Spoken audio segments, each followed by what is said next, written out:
which at the moment. Yeah, Sarah just needs a couple of minutes to confirm. Yeah, that I know working. it's taking a bit longer at the moment to start live streaming. Just to note that Councillor Ginman hasn't joined the meeting yet. Yes.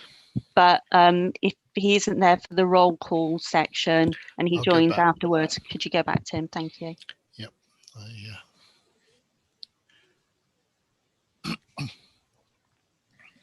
Well, thank you. Good morning, everybody. The live stream has now been started.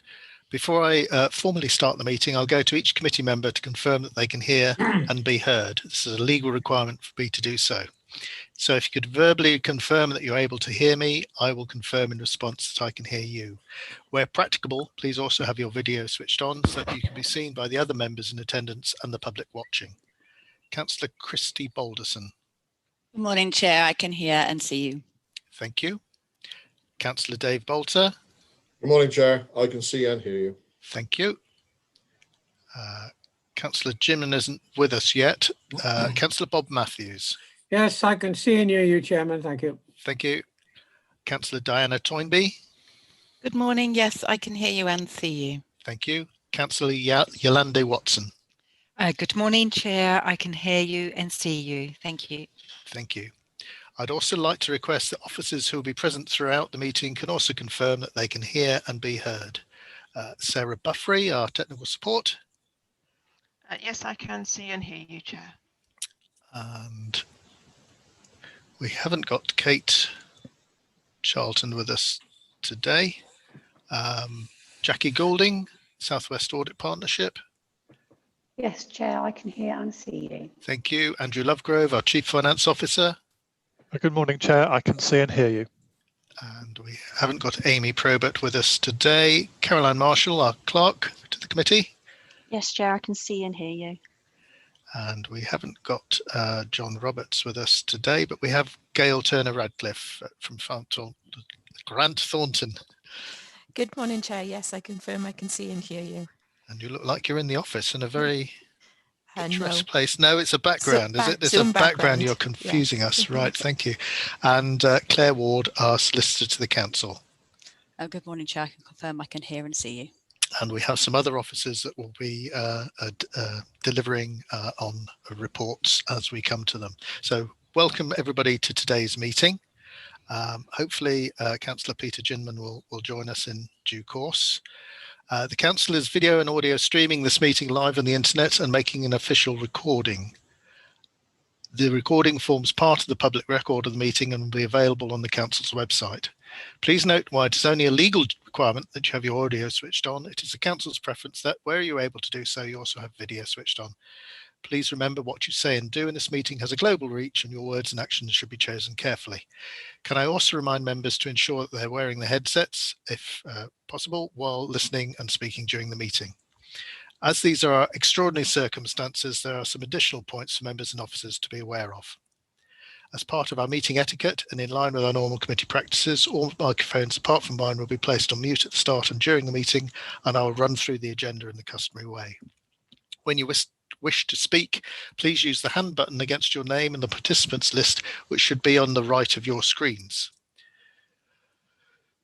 I will then invite you to speak in an order of the hands being raised. Please remember to unmute yourself to speak and mute yourself when you have finished. Please do not raise your physical hand as I do not want to wish those who may wish to speak.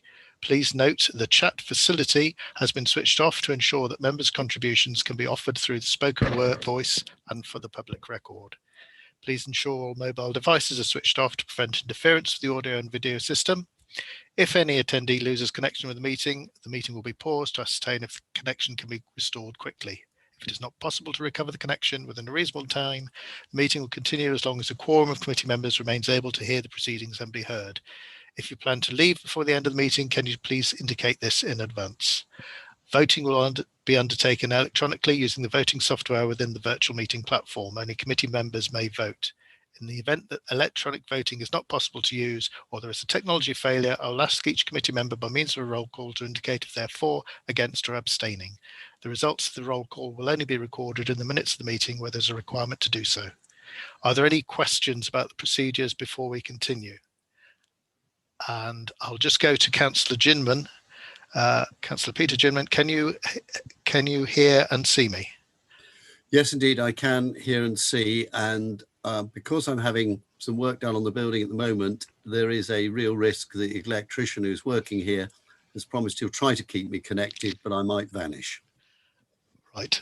Thank you, Councillor Ginman. We'll understand if you are absent for part of the meeting. Thank you. I'll now formally open the meeting. Apologies for absence. I think all committee members are here, so there are no apologies and no name substitutes. So item 3, declarations of interest. Any Schedule 1, Schedule 2 or other interests be declared on items on the agenda today? No. Item 4 then, minutes of the previous meeting of the 25th of September 2020.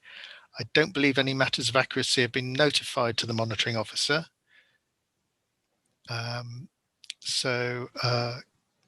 members, I'll ask you in a moment, just cast your vote either for, against or abstain.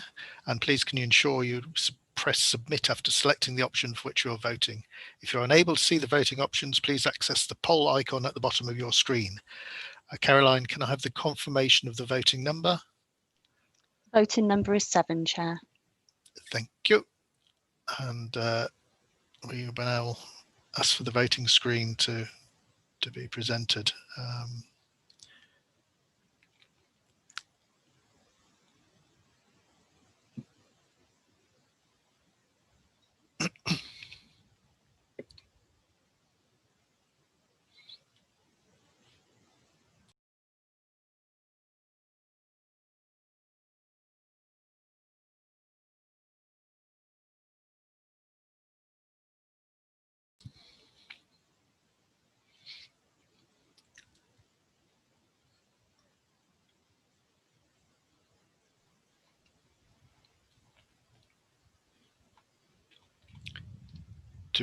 Do we have the results? Chair, all votes have been cast and the minutes have been approved unanimously. Thank you. The committee's action tracker is attached to the minutes. Are there any members who wish to raise a question on the action tracker?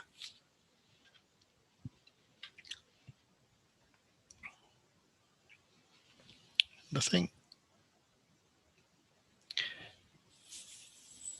Thank you. Okay, so item 5 on the agenda, to receive any questions from members of the public. Now members of public continue to have the opportunity to submit questions to Cabinet in writing ahead of the meeting.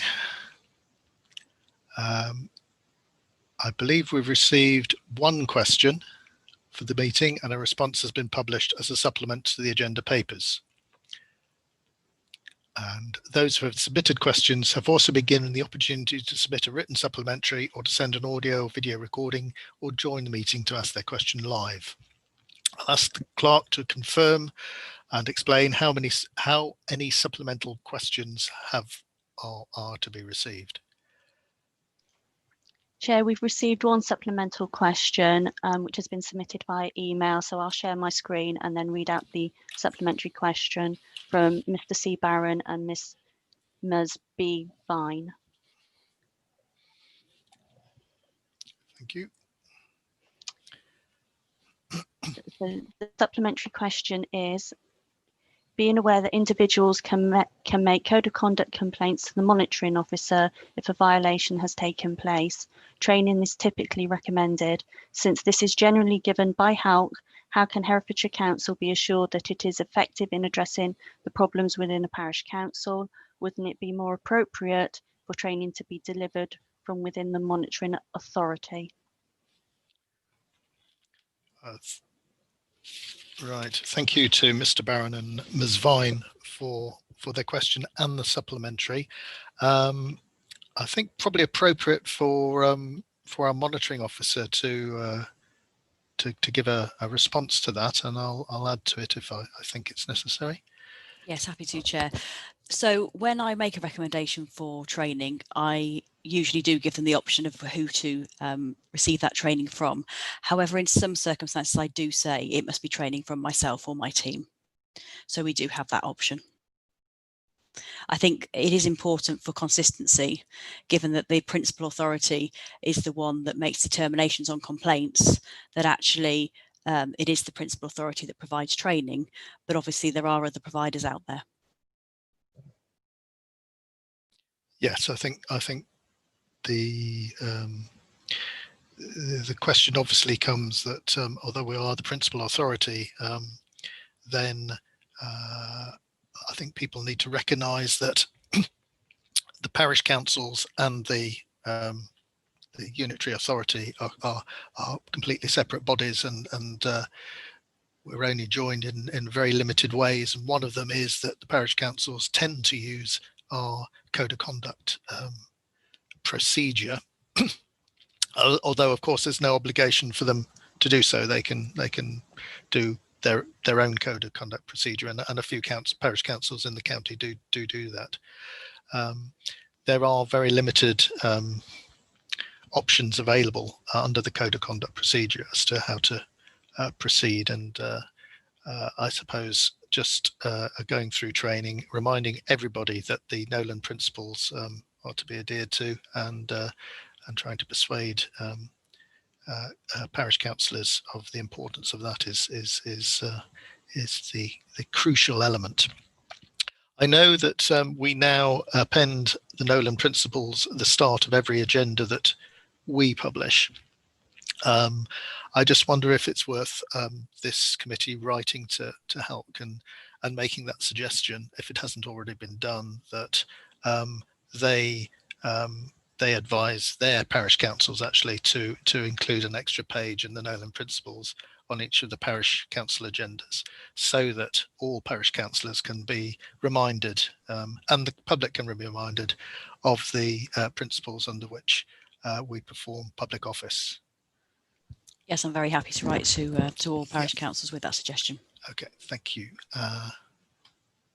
And thanks again for the question, Mr. Barron and Ms. Vine. So we've item 6, questions from councillors. We've received no questions from councillors. So I'll go on to item 7. Excuse me. The annual review of the council's information access and information governance requirements. And our presenting officer will be Anthony Sawyer, our Information Access and Records Manager. And just to remind everybody that the purpose of this is to inform the committee of performance in the areas of complaints, data incidents and requests for information made to the council over the municipal year 2019-20. And so if I could ask Mr. Sawyer, would you like to just introduce the item and point out to the committee any areas of interest and concern that you think we should be aware of? Yeah, of course. Thanks very much. The council has legislative responsibilities regarding complaints and information requests, and the report therefore sets out and hopefully provides reassurance that we have good operational and governance processes in place to deal with those, to handle data protection compliance, formal complaints and information requests such as under the Freedom of Information Act. So in terms of what I've put in the report, I've tried to give a little bit of a flavour of the sort of things that we've dealt with over the municipal year, as well as giving the statistics that hopefully show that our targets are being met. And I think in terms of anything sort of particularly unusual from past years, we have seen a rise in the number of complaints that have been upheld by the Ombudsman, who's the kind of complaints watchdog, if you like, local government and social care Ombudsman.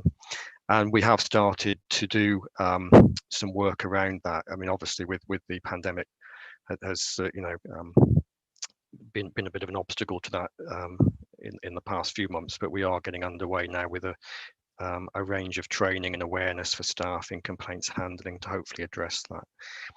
But in terms of the overall picture, hopefully the report shows that the council is dealing with requests for information and complaints within timescales, that we are managing them properly. We are handling data incidents well. We have very few referrals to the Information Commissioner, who's the kind of watchdog for information work.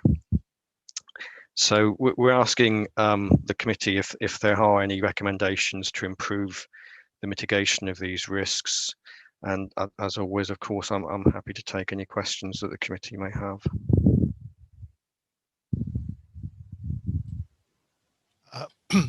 Thank you, Mr. Sawyer. I'm looking to committee. Anybody got anything? If not, perhaps I'll just start the ball, as it were, rolling. We've got three kinds of information requests here. Freedom of information requests, environmental information requests, and subject access requests. Could you just briefly explain the difference between the three so that everybody's aware? Yeah, of if they're course. Listening in, what those three different areas are, and whether they're handled any differently. Yeah, I mean, essentially, the subject access requests are a requirement under data protection law, and what they allow is for an individual to make a request for their own data. So we can ask for information about ourselves under that regime. And in terms of sort of how that, it does differ slightly from freedom of information and environmental information regulations, because we have to do some checks for identity if necessary. And there are different sets of what are called exemptions, where we might withhold information. So, for example, if there's information in the records about other people. The Freedom of Information Act is a much wider piece of sort of, I suppose, in terms of what information it captures, in what you can make a request for. And typically that would be for things that would include anything, I suppose, that's not environmental information or information about individuals. So it can be a range of things. And over the past year, we've had things such as, under freedom of information, how is the council dealing with the pandemic? People ask about sort of various things to do with social care compliance, and in terms of, numbers of looked after children and services to adults in social care, how much we spend, all those kind of things would be covered. And environmental information covers any impact on the environment. So we usually, the main kind of things that we get requested for under that legislation is for information about road surfaces, so potholes, for example, and planning applications. Thank you. I think that's helpful. Any casting for any other questions? Oh, sorry, I'm not looking at my list, and there are hands up. Councillor Balderson is first.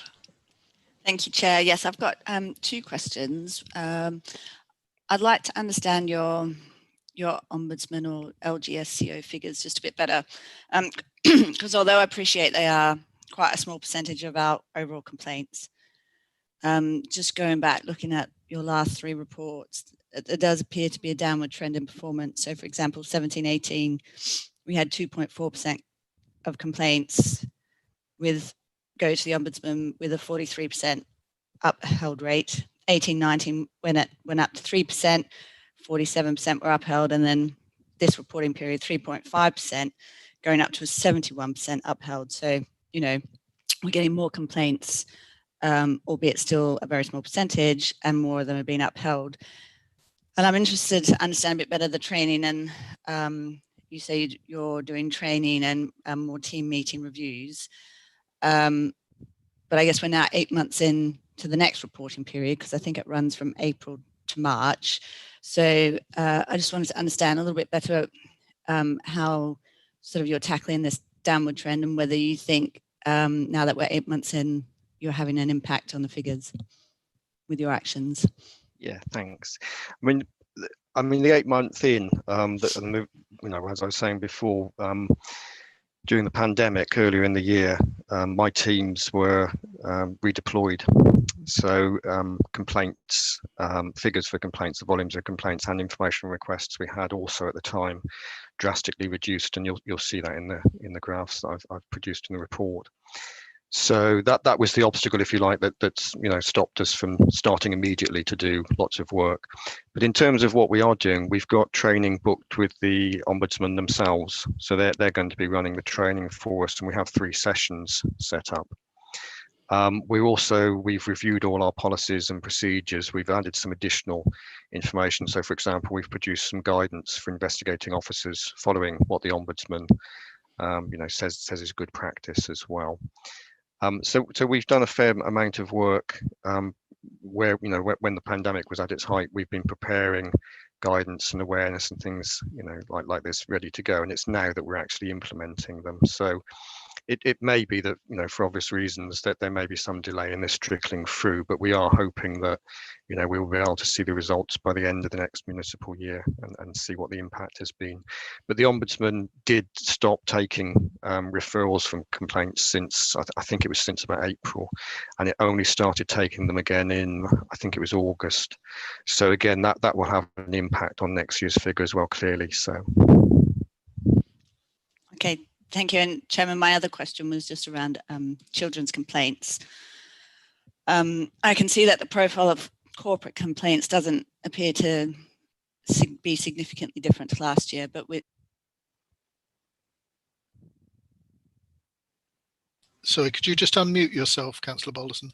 Sorry about that. Thank you very much. Sorry, Chair. So my other question was in relation to children's complaints. I can see that the profile of corporate complaints doesn't appear to be significantly different to last year. However, in children's service failure and communication complaints have decreased, while there appears to be almost a 10% jump in disagreements about the decision, increasing it up to 33% of complaints. And I think 18-19 it was sort of more closer to 20%. So I was just wondering if you could provide any commentary around this change. For children's complaints, is that so, Councillor? Yeah. Yeah, I think in terms of sort of the children's complaints process, just to start off with, I mean, this is primarily for children to make and young people to make complaints. So it may be that somebody makes the complaint on behalf of them, but primarily it's about a child or a young person. So it's important that we do have good processes in place, in particular, I suppose, to make sure that those young people are listened to. I think I'm not sure if there, if there is particular reasons. I mean, sometimes it's just about, the kind of sort of things that the people sort of complain about can be very different and very, very disparate. So it's difficult to sort of pinpoint, and with reasonably low numbers, I mean, that that there aren't sort of specific themes usually. I mean, I think generally with complaints there don't seem to be sort of any systematic failures in the work that that the council does. It does seem to be more to do with individual errors, individual sort of perhaps individuals not following a procedure, not recording things properly. Those are the kind of particular things, and it again, it's kind of it's difficult to pinpoint an exact and specific reason for any difference, disparity in those kind of terms. But we do monitor the obviously the complaints. We do produce reporting, and we do try and unpick if there are any themes going out. And again, with training, it's about trying to understand much more and do more analysis with those complaints as to what are the root causes, if you like, and how can we address those and put learning back into the department. So a couple of weeks ago, I was at the Children's Directorate team meeting, giving back feedback on the complaints and making recommendations as to what perhaps could change in order to make sure that we do address people's complaints. We do demonstrate that we have listened to people. We have changed things accordingly. Thank you, Mr. Sawyer. Councillor Toynbee. Yes, thank you. It's always very interesting to read about the upheld cases, and I was going to ask about learning and analysing and how what we do with lessons learned. So your previous answer actually answered that, and it's really good to know about that monitoring and analysis and feeding back. So thank you for that. my other question is just about data protection and our relationship with Herefordshire schools. So paragraph 39, the country schools were signed up to a self-funding schools data protection officer service level agreement. Could you just put that in a sort of language that I'll understand, please? Yeah, sorry. Yeah. No, it's. I'm sure it's very clear, but you know, it would be nice to have it reworded. Yeah, or no, I mean it's always good to sort of to answer these kind of questions, because we learn from people, because we're in our little bubbles of language and things and jargon, so that's great. Now, I mean, what happened when the general data protection regulations came into force in 2018, and there was requirements for organisations, public authorities and others, businesses, to have a data protection officer. Then schools were asking if that was something that we could assist with, and so we created almost like a sort of a data protection officer, if you like, who could act to give professional advice on data protection to schools, and act in effect as their data protection officer. So I think we've got about half of the county's schools are signed up to that service.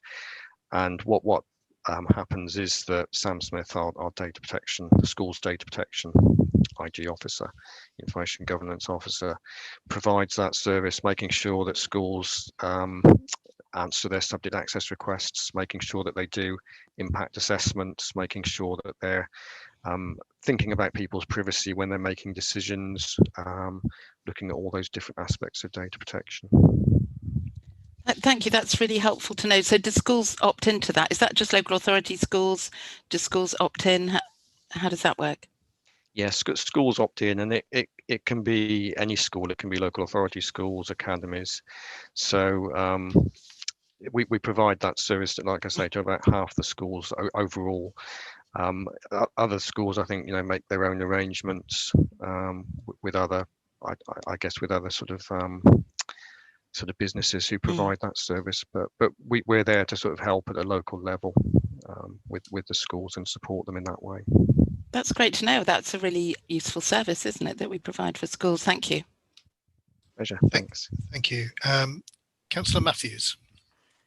Thank you, Mr. Sawyer.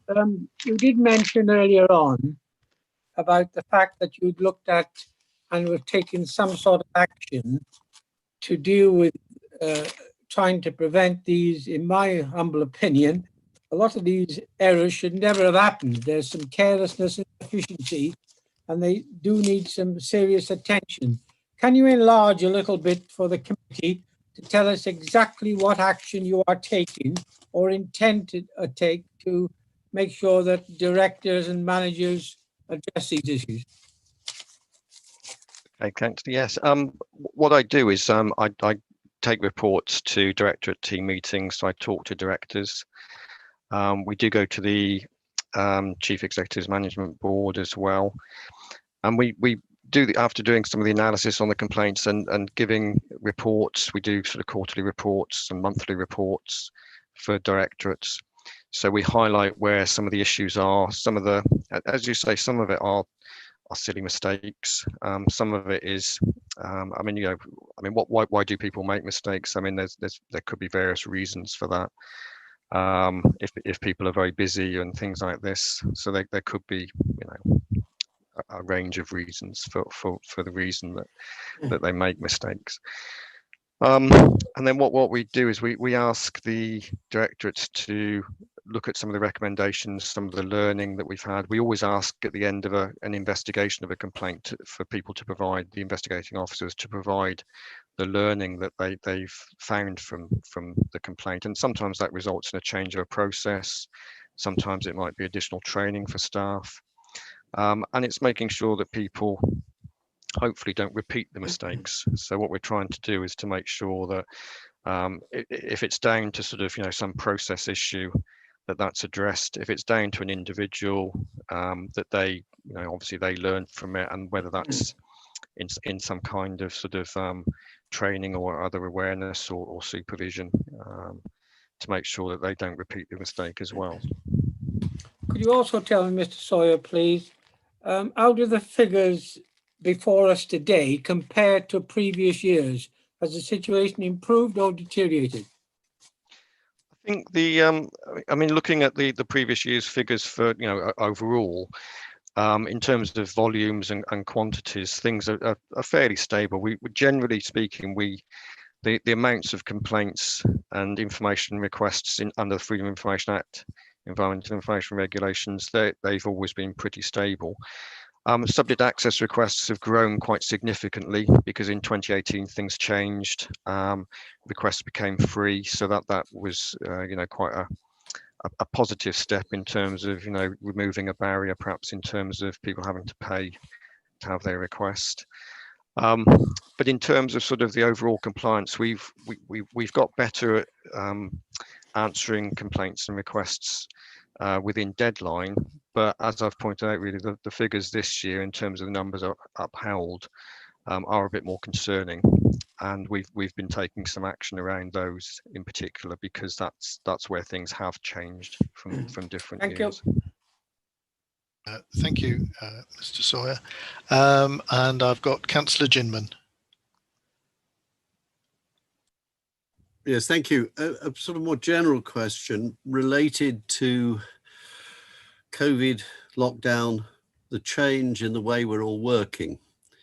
I mean, nobody would have thought a year ago we'd all be meeting on computers. We would be having goodness knows how many meetings by computer. Is this leading to a different sort of query and question? Does it in itself, is it setting up some new issues that perhaps we ought to be more aware of rather than waiting a year to find out what the answers are? Is there something we should be alerting the world to, internally and externally, in the sense of not only just council, but councillors, but also public, in terms of how we are able to work and what we can do? I mean, I noted the comment just now that you said 2018, it was no longer a cost. Well, of course, it is a cost to the council, and it's therefore a council tax cost. So it may not be a direct cost that the person doesn't get a charge for what they seek to try to elucidate as a complaint or a concern. But at the same time, it is a cost that eventually does find its way back to each and every one of us. And therefore, we all want to learn lessons early along the day to save that cost. Yeah, I think, I mean, we do try and anticipate as much as we can. And we try to sort of flag up.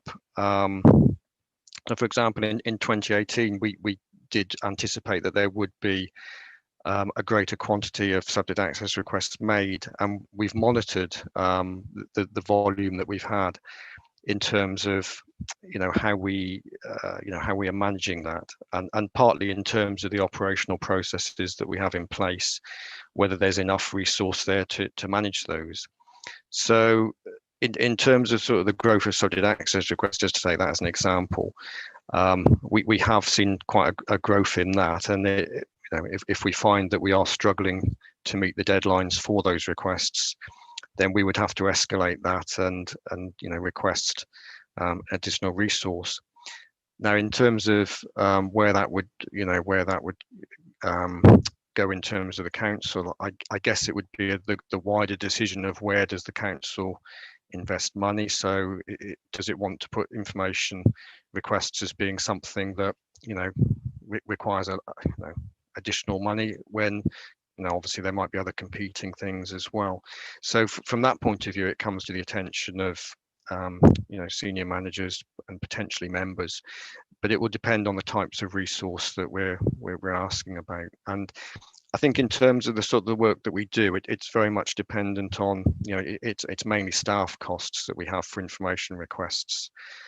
System costs, I mean, if we, it's making sure that we have good systems to deal with our information, making sure that we have systems in place where, we can easily retrieve, we can easily find information. And some of that is some of the wider information management that we need to make sure we've got in the council, making sure that we can easily retrieve things because we can identify it easily as well. So it's partly down to staff, making sure that they record things accurately. So it's quite a wide picture. I'm not sure if I'm answering the question particularly well, Councillor, but it's a really interesting point that you make, and it's quite a it throws up, I suppose, some wider issues, I suppose, in terms of, you know, democracy and what society wants from public services, and, you know, whether, you know, we're prepared to fund that and resource that for individuals. Yeah, thank you. You've partially answered. I think the bit I was particularly thinking in terms of was the last 8-9 months, where the world is so different, and whether or not that was generating I mean, judging by the number of emails it seems to generate, it's far easier to write an email and complain than it ever was to write a letter. Therefore, I have a feeling that the manner and nature of the way the world is sitting there thinking about things and able to complain about them or have a concern, I would imagine you would have seen a growth in it. And if so, I wondered if that was changing the pattern of what you're seeing. And rather than waiting a year on to have the analysis, whether we ought to be looking at something now, because you'll already have got indicators that the world has changed. Maybe it hasn't, and that in itself, that's interesting. Yeah, I think, yeah, sorry, I think the I haven't sort of noticed sort of from you know the analysis that we have been doing that there has been any sort of really significant change. I think what we've seen, almost like in spite of the pandemic, and this is more to do with, you know, the information age perhaps that we live in, is that over the past few, last couple of years or more, there's been much more of an immediacy to what people want. They sending an email, people sometimes expect an answer, almost straight away, really. And I think from there, what we've been encouraging the council to do over that period as well has been to publish information to make sure that we explain to people and we manage expectations for people as well, so that people understand that, we do want to answer their requests. We do, we are interested. We do want to listen, and we do want to respond to them, but we do need time to do that because there's only finite members of staff, perhaps, or only so many hours in the day for us to do that. Thank you. But it is interesting, yeah. It's interesting, as things change. Just before we come to the recommendations I'll put to committee now, could you, just talking about the subject access request, does that include information from Mosaic? Is that something which is provided out? It will be, yeah. I mean, if somebody was to request information regarding social care, we would gather the information usually from Mosaic, because that's the central storage area for social care. And are you aware the last time access to Mosaic was a subject of any audit function, or is it done as a matter of course because it's a highly confidential system and access is restricted? Yeah, I mean, it would be. I think Mr. Harris wants to just come in if you want to let him. That's fine. Yeah. Paul, yeah. If you're happy, Anthony. Certainly, internal audit have looked at access controls for Mosaic system before. When we talk about sharing information, in an FOI terms from Mosaic, we look at aggregated numbers. So it may be the number of domiciliary care users. So that goes as an aggregated number rather than the direct access. And I know certainly then when we have a subject access request, Anthony's team are heavily involved with that, and that would be about an individual and their own personal data. So that it's not necessarily a thing of vetting who has access to that system, but like I say, that's picked up through internal audit in the past anyway. So thank you.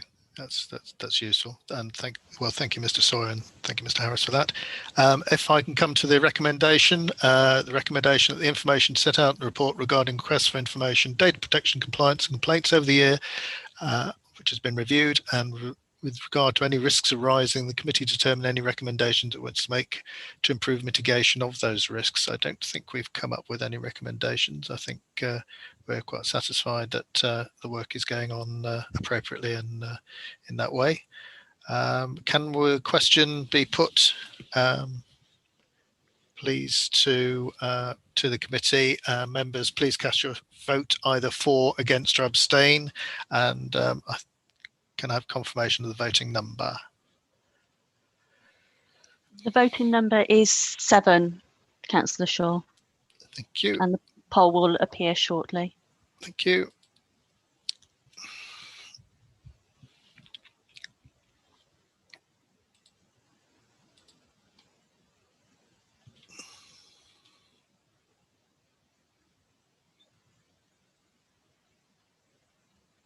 Can you let me know when we have a result? The recommendation has been passed unanimously, Councillor Shaw. Thank you. So if you bring everybody back into the room.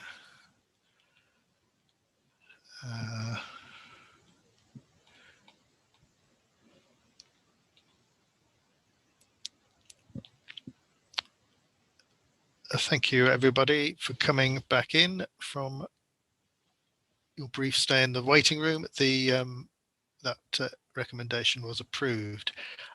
Item 8, the progress report on the 2020-21 internal audit plan. And I think we saw there was a small supplement that members may have seen in connection with this item published on the 12th of November, just some corrections to a couple of items. The purpose of this is to update members on the progress of internal audit work and to bring their attention to any key internal control issues arising from work recently completed, to enable the committee to monitor performance of the internal audit team against the approved plan. We will have some recommendations, I'm sure. I'd like to invite Jackie Gooding from SWAP and Andrew Lovegrove to present this item. Thank you, Chair. Good morning, members. So this is the progress report for the 2021 internal audit plan at the 21st of October. The progress report provides an update to members of the audits that have been completed and the impact of the plan of any additional audits. Since the revised plan was presented to the committee on the 14th of October, there have been requests for 9 additional audits or grant determination reviews, all as a result of additional funding from the government during the COVID-19 pandemic. And these are detailed on page 45 of the report. In addition to this, the direct payment prepaid card audit has been replaced with an educational health and care plans annual review audit. This is due to the service area not fully rolling out prepaid cards at this time, and that is also partly due to the impact of the COVID-19 pandemic.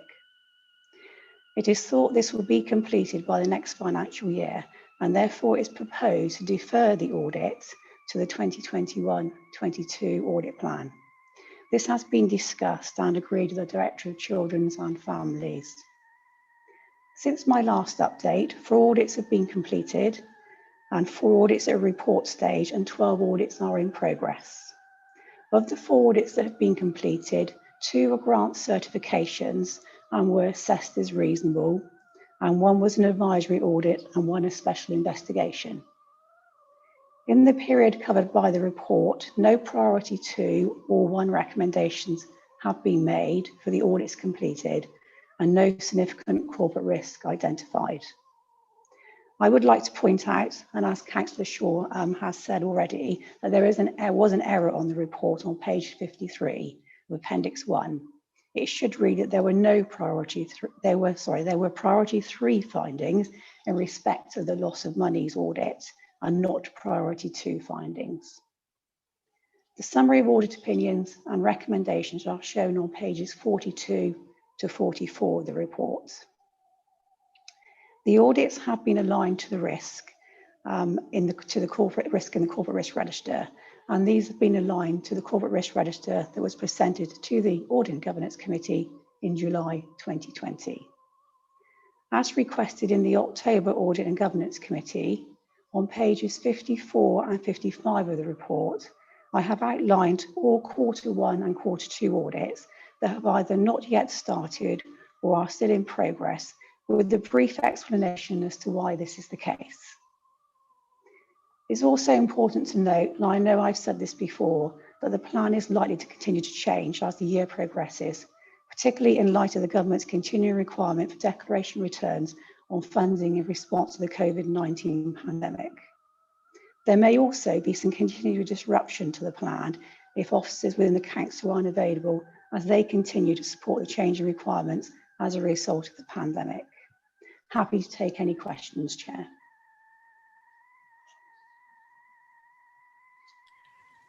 Thank you, Mrs. Gooding. Mr. Lovegrove, have you anything to add at this time?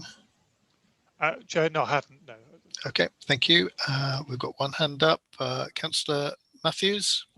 Yeah, Jackie, could I ask you, please, on page 49, the N-Night Project University, I know it's sort of arm's distance with us, but you said that you've completed an advisory report.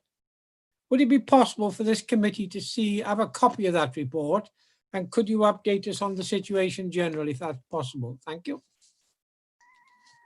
Thank you, Councillor Matthews.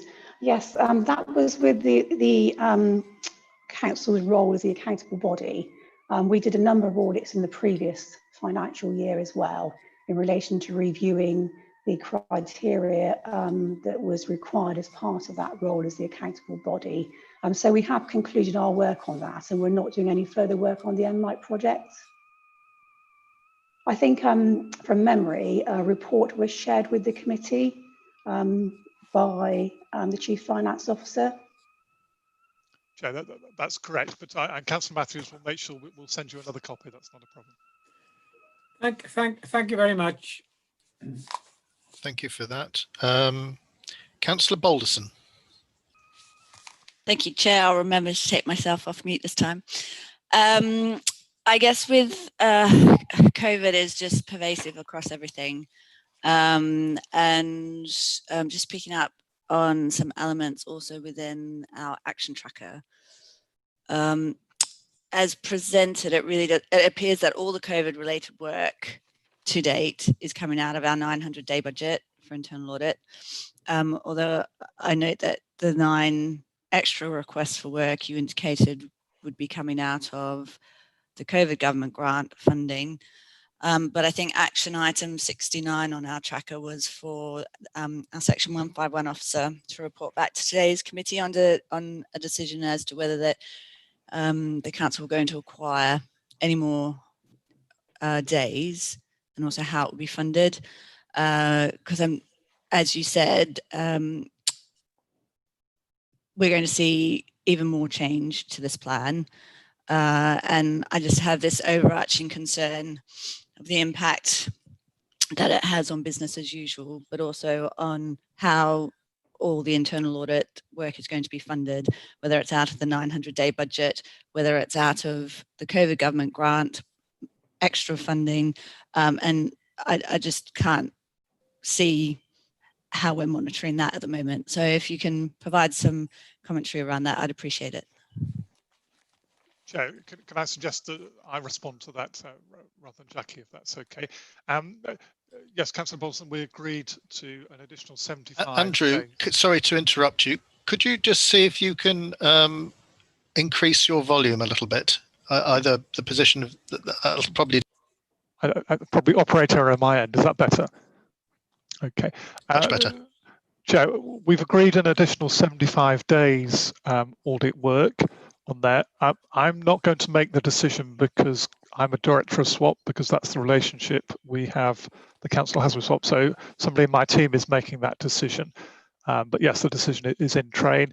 In terms of how these additional days are funded, this will be funded from what is called the new burdens or additional burdens element of the grants that we are receiving from government for the COVID arrangements. So the burdens arrangement is that we receive the grant for the grant to distribute to businesses, for example. We distribute all of that grant to the businesses. In addition, we are able to recover our reasonable costs from government for administering that grant. It's called a burdens process, and we're funding these additional days from the burden process. So there's no additional cost to the taxpayer of Herefordshire, and it's not being funded by the council tax.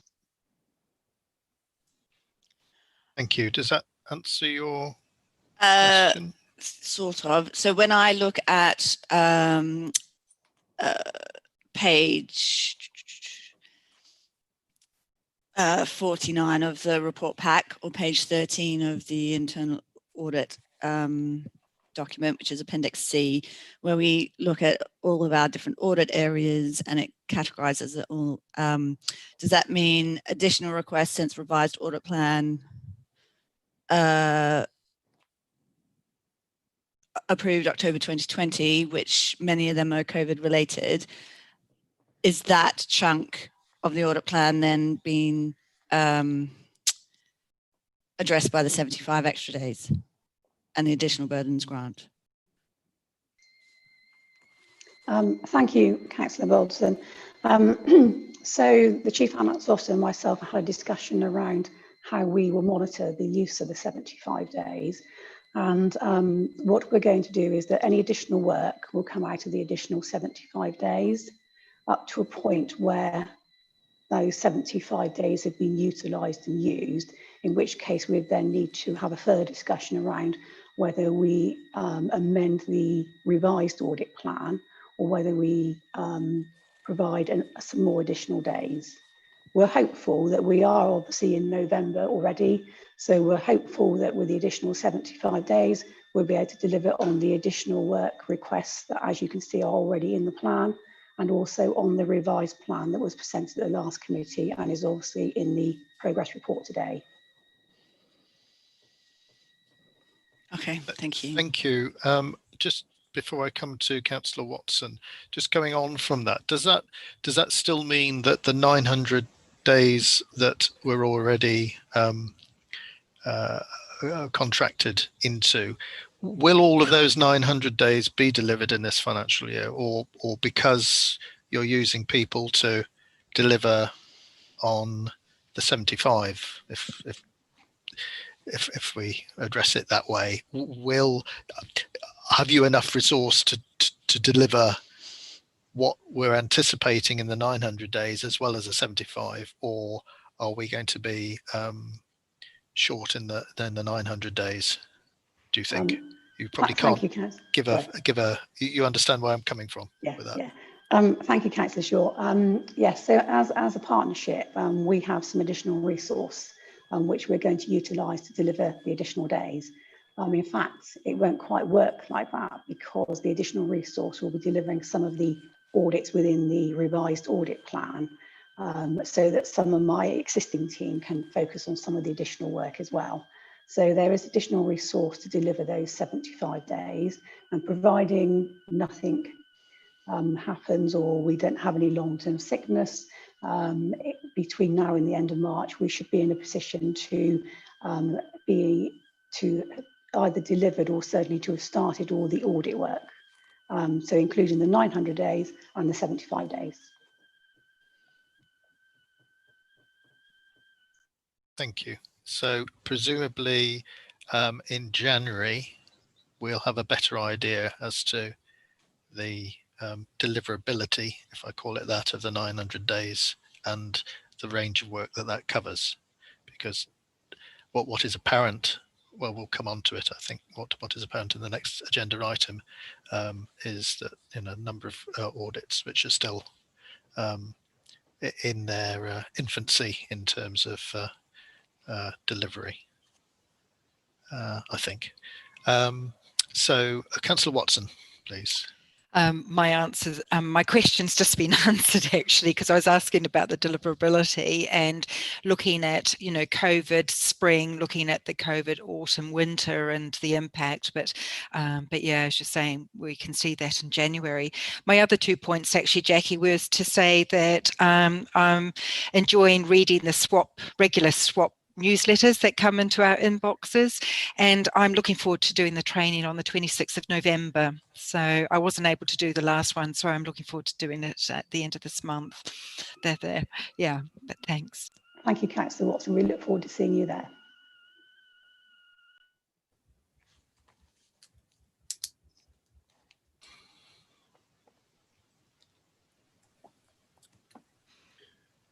Councillor Shaw, I think you've gone quiet. Sorry, Councillor Chinman, can you hear me? Now I can hear you, but your mouth was moving, but there was nothing coming across. That's probably good news. No, I was just picking up on the comment about the COVID side of life. we've got more grant money coming through with the latest tranche that government has provided.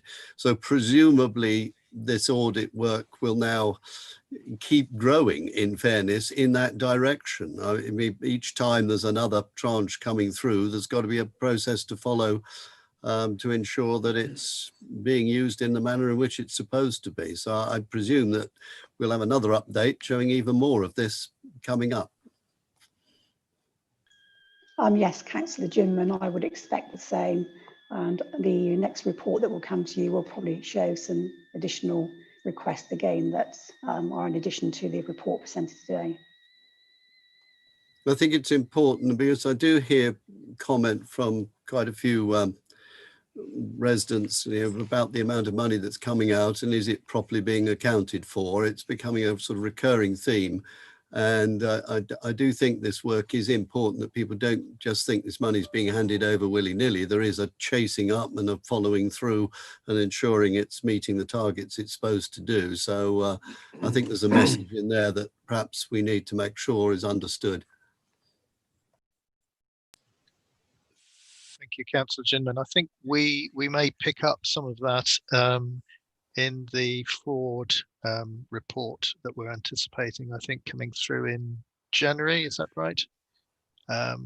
If that's still on, well, it was delayed somewhat, but I think hopefully it is still on track for January. So we'll see some results of good audit work and counter fraud work coming forward then.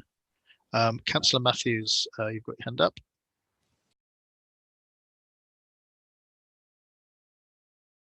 Currently muted, Councillor Matthews.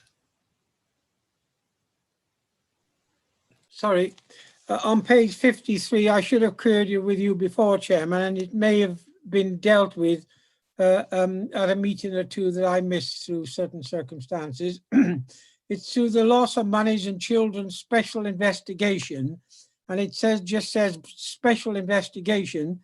Could Mr. Lovegrove or somebody just update me and explain exactly where we are on that and what that means? Chair, I'm very happy to do that. As the papers say, that we had a situation where we were advised that some money had gone missing within the Children's Department. I commissioned SWAP to carry out an investigation. That has concluded. Sadly, the money has gone astray. We've not been able to locate it. It is to do with money being stored in a safe and a number of people having access to the safe. I think the lessons to be learned from here is that we need to make sure that whenever we receive cash, it is banked. It's not left in an envelope in the safe. So that is something that we've undertaken to do. We need to become a cashless council on there. It's very unlikely that this money will be recovered, but we have reported it to the appropriate authorities. So it wasn't just an internal investigation. I take it that when you refer to the appropriate authorities, you mean the police? That's my understanding, yes. Thank you.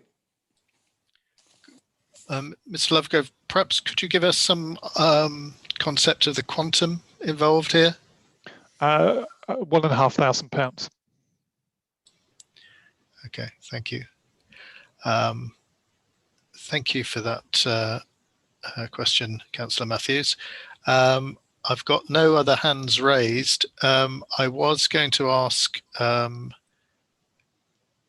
if we might also receive internally a copy of the Hereford City Centre Transport Package Governance Review for our own consideration. Jackie, if that's possible to have that circulated to the committee. Thank you, Councillor Shaw. In relation to the work that we did, our work has concluded. However, we only produced a position statement, and a further piece of work has been commissioned by the Section 151 officer and the solicitor to council to build on this. So the report is currently with the council. So it will be a council decision whether the report is able to be shared at this point in time. Thank you. Is that a decision for our monitoring officer? It will be a decision for the Chief Finance Officer and the Monitoring Officer, Councillor Shaw. Right. Well, rather than put them on the spot now, which was perhaps a little unfair because I didn't suggest that we'd want a copy of this, but perhaps they could have their make a decision after the meeting and advise the committee accordingly.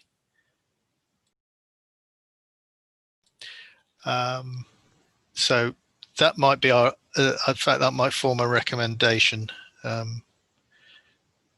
think, Caroline, if we could have that as a recommendation of the committee that the monitoring officer and the 151 officer discuss the release of that report to the committee. Thank you. And with no other hands raised, I'll move to the recommendation. Recommendations being that performance against the approved plan be reviewed and any areas for improvement identified. I don't think we've pulled anything there other than concern over the COVID related items, and consider assurance provided and the recommendation report makes, commenting on its content as necessary. And in there we might say that we, as I say, that we'd like the monitoring officer and the 151 officer to review the Hereford City's Centre Transport Package Governance Review and consider whether that can be released to the committee at this time. Caroline, you've disappeared, so I can't see you waving at me. Apologies, Councillor Shaw, I'm right. having some work done outside. Yes, I've got that. So if you're happy with this wording for the recommendation, it's that the Chief Finance Officer and Monitoring Officer consider that the Hereford City Centre Transport Review Governance Internal Audit be circulated to the committee. Thank you. Is committee happy with that as the recommendation? Can I ask you to confirm the voting number and for committee members to cast their votes? Councillor Shaw, the voting number is 7. Thank you.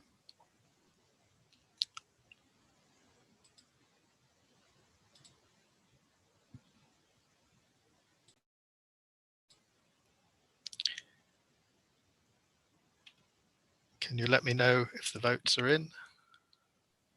I have all votes have been cast and that's been unanimously carried. Thank you. If you could bring everybody back into the meeting.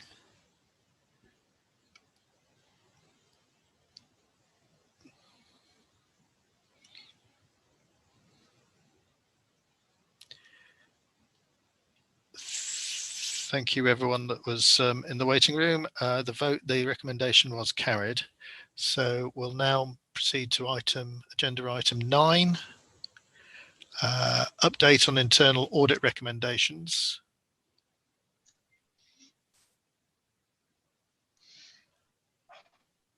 On my notes here, I've got Paul Harris as Head of Corporate Performance to update us on this. Yes?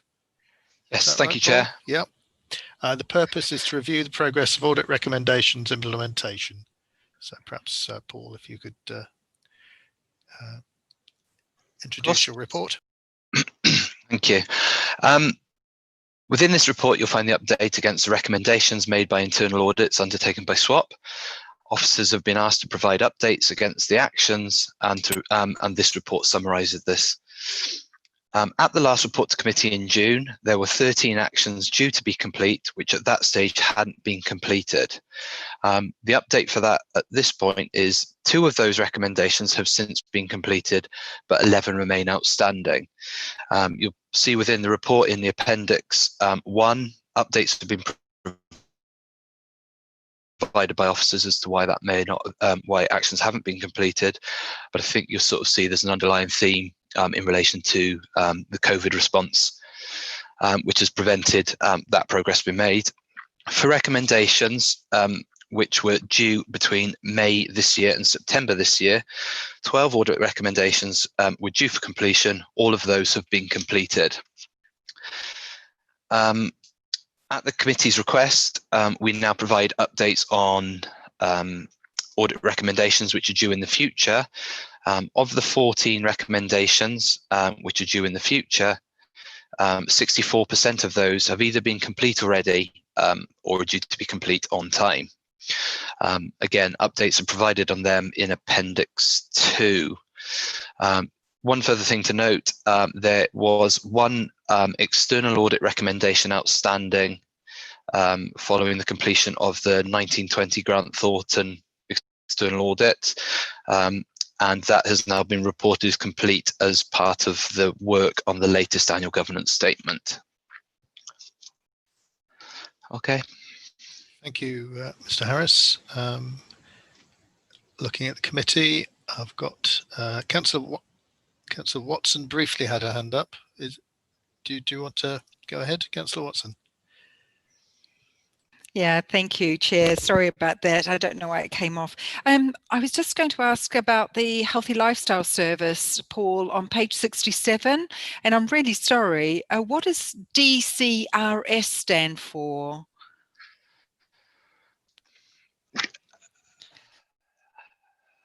That's a really good question, and I must admit, off the top of my head, I don't know. It's certainly something I can double check on and get back to you. That's obviously the recommendation which was lifted from the initial audit. So, you know, that will have been spelt out above. But I can double check on that and reply to you on that one.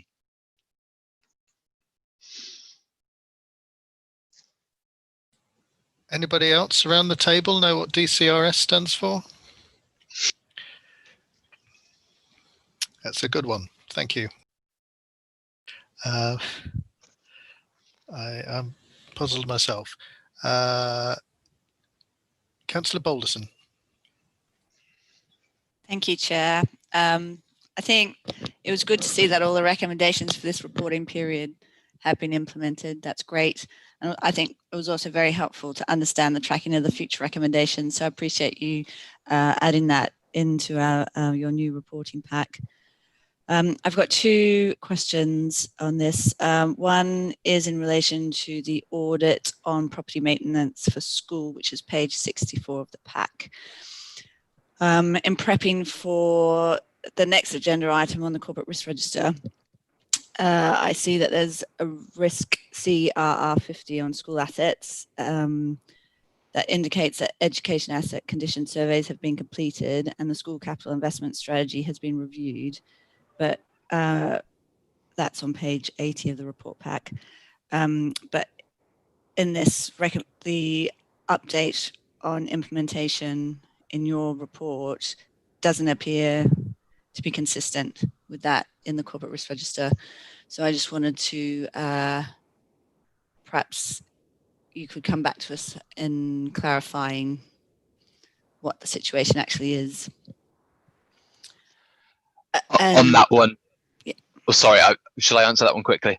That one I will have to pick up with the AD of schools and that area just to kind of double check on that consistency there. Yes. So could we have that as a recommendation, Caroline, to be taken forward?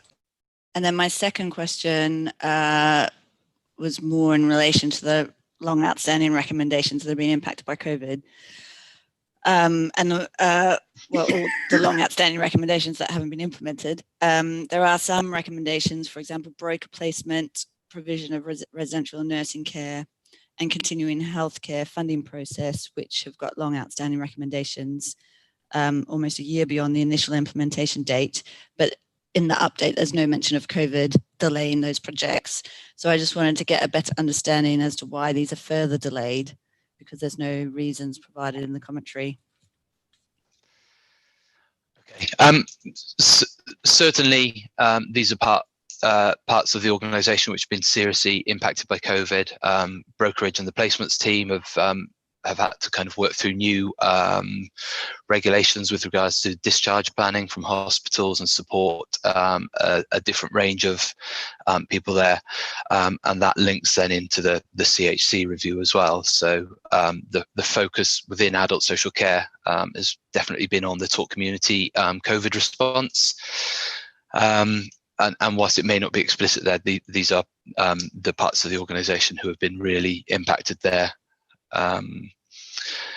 Which was the other one? Sorry, you mentioned the continuing healthcare and the broker placement. Was there another one? No, that was those two. So I guess Okay. that sort of leads on, given that we're now in lockdown number 2, how realistic are these revised dates, or are we going to see them all shift once again? These are the dates which have been provided by the responsible officers. The challenge will be made to them when they're putting those dates in there, that they're made to be, realistic and kind of go back to where we talk about our performance framework. They're smart, they're achievable, they're realistic deadlines. So they should be aware of that. I couldn't comment specifically on the individual items, but I can continue to throw that challenge back in terms of making sure that when we provide those dates that we are looking at making them realistic and not setting ourselves up to fail. I see, Jackie, that you've got your hand up. Did you want to come in on that point, or thank is you, your hand Councillor. up? Sure. No, not that point. It was just to say that the DCRS is the data collection recording system. Well done. Thank you for that. Mr.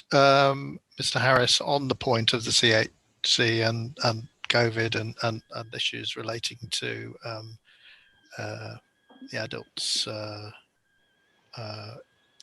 outstanding actions, I wonder if we might invite the director of adults to the next meeting where we're looking at the corporate risk register, really, so that Mr. Vickers can give the committee an update on the CHC funding and the issues relating to that. Caroline, if I think committee's if committee's happy with that, then we'll have that as a recommendation and invite Mr. Vickers to the appropriate meeting early next year. Yeah, and then we can sort of ferret into those issues a little bit more. I appreciate he's very busy with COVID, and as is all the management team, and I'm sure every officer. But it's just an opportunity for us to look at these areas in a bit more detail. Councillor Ginman, sorry. Paul, you said 64%, and I didn't quite catch of what had been completed. That was 64% of the recommendations which were due in the future. So they've either been completed or are due to be completed within timescales. So there's obviously some pressure then on the remaining 36. It then struck me, I thought that's what you said. It struck me, and I suppose the same question I should ask of Jackie is there a danger that we get the low-hanging fruit done, and then the more difficult things are, and that applies to audit as well, that we can get percentage figures which sound very good, but actually what we're looking at, the bigger issues are unfortunately being put on back burner? Because it's very difficult when you look at these, and I don't know what the scale of the audits are, and indeed of some of the implementations. But I think we need some assurance that we're not getting and solving and auditing the easier bits, but we're having a bit of a problem and putting them further in the future.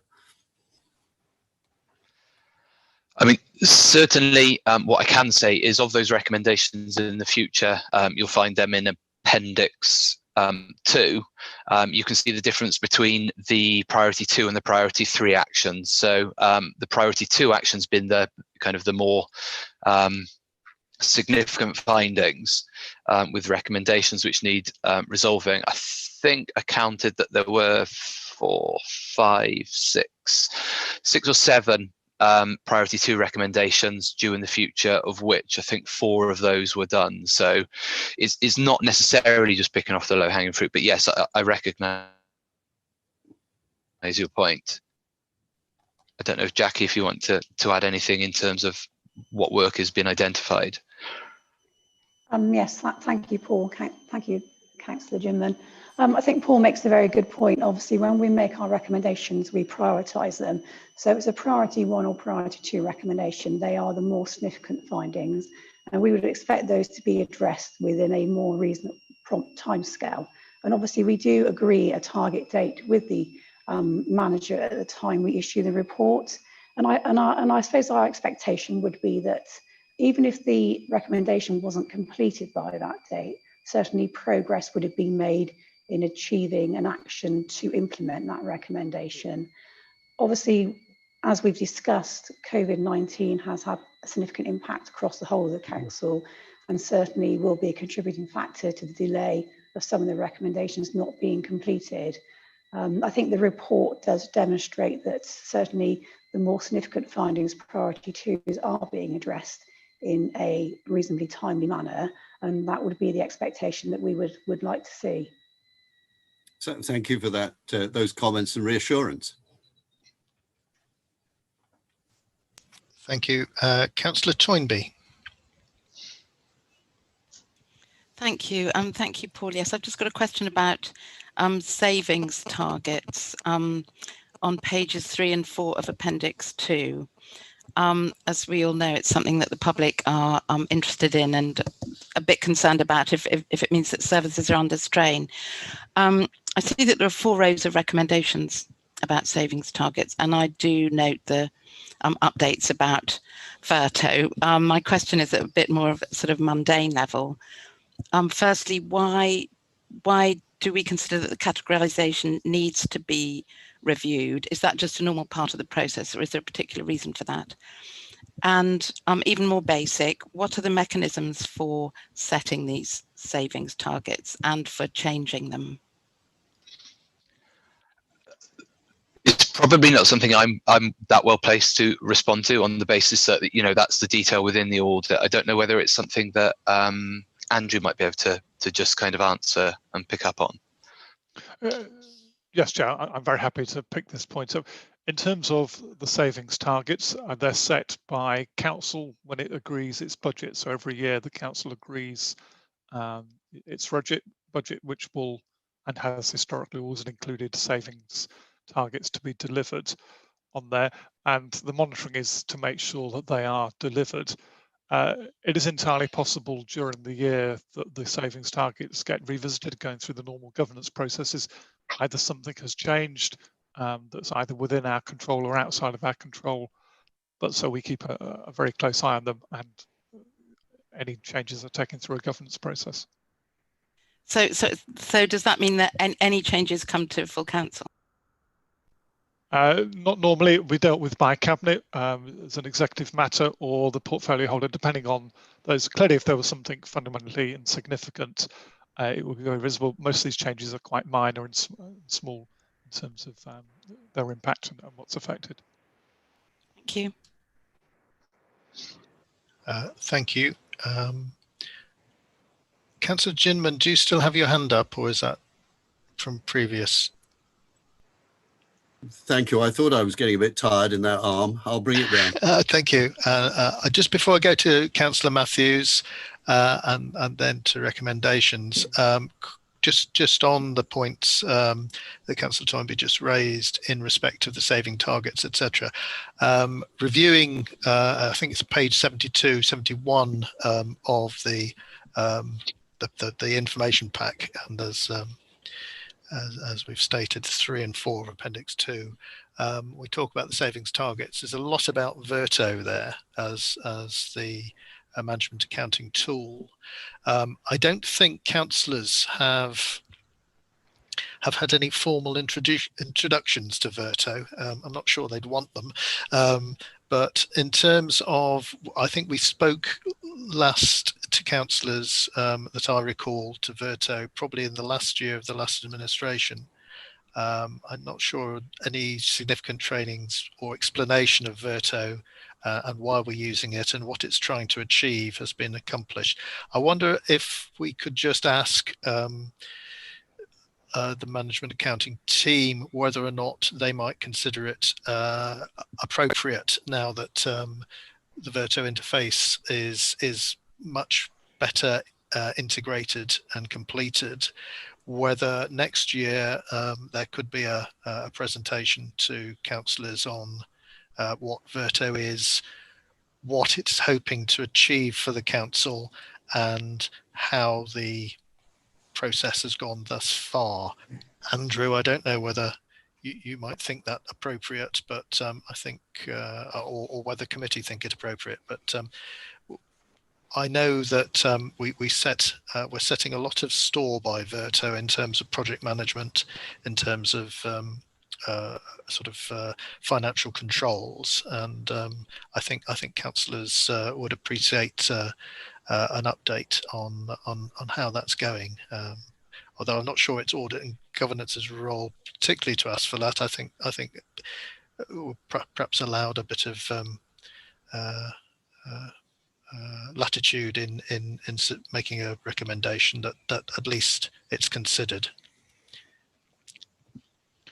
Chair, I'm very happy to put on training sessions for members, briefing sessions. So if it's the will of the committee to make such a recommendation, that we'll certainly take it away and have a conversation with our governance colleagues about putting on it's probably an all-member training session. Yep.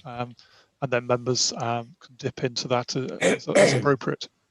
It may be, as part of the budget setting process or the budgetary process that's explained to members, but I think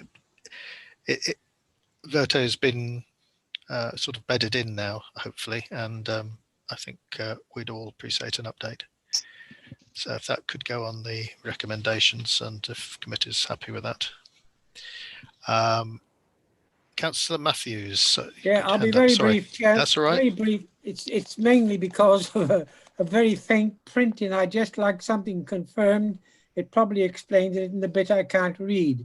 I feel very strongly about management of capital projects, and it's something that we've been looking at and have been proposing suggestions to improve it. About a new project management officer being appointed. Can Paul or Mr. Lovegrove confirm whether that officer has been appointed, and if it was from outside or from within the authority? Chair, I'm very happy to speak to that point. Yes, we have appointed an external candidate, a lady called Sarah Jarrett, who comes with a wide range of experience within local government, spent a lot of time with Powys and has worked with a range of other local governments, councils, and in industry as well. So comes with a wealth of experience and background that will add significantly to the council. Thank you, Chairman. Thank you, Andrew. Thank you, Mr. Lovegrove. Yeah. No more hands up. So Caroline, if I can move to the recommendations. Did you manage to capture them as we went through? I believe so, Chair. So I've got 3 recommendations. So recommendation 1, the head of corporate performance requests that clarification is provided in connection with the internal audit for property maintenance for schools and the corporate risk register number 50, as there appears to be an inconsistency in those 2 narratives. Recommendation 2, that the Director of Adults and Wellbeing be invited to the next committee meeting when the corporate risk register is due to be presented. And recommendation 3 is Management Board consider an all members training session in connection with Virto. Thank you. That's very well put together there. Can I ask now that the recommendation that states the current audit recommendation be reviewed, the committee determine any recommendation, 3 of them, which we wish to make in order to provide further assurance that the risks identified by the audit activity are now being actively managed, and that will be now put to the vote. The number of people eligible to vote is 7, Chair. Thank you.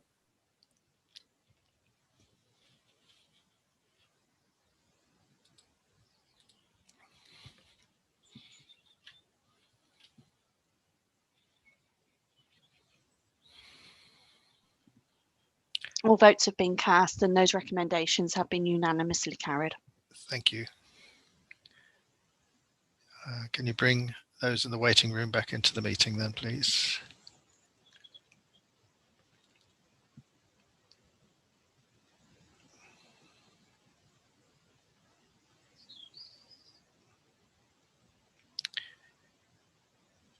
Thank you. We've just got 2 more items. I'm happy to have a 5-minute comfort break if members of the committee would like that.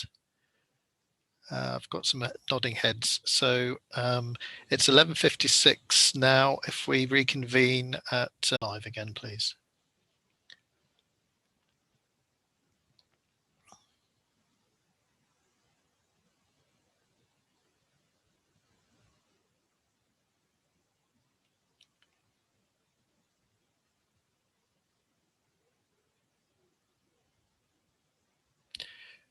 Thank you for coming back promptly after that break.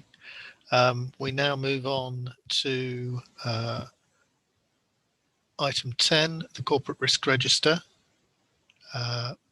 Paul Harris, the head of corporate performance, will present that to us. The purpose is to consider the status of the Council's Corporate Risk Register in order to monitor the effectiveness of risk management within the performance management framework.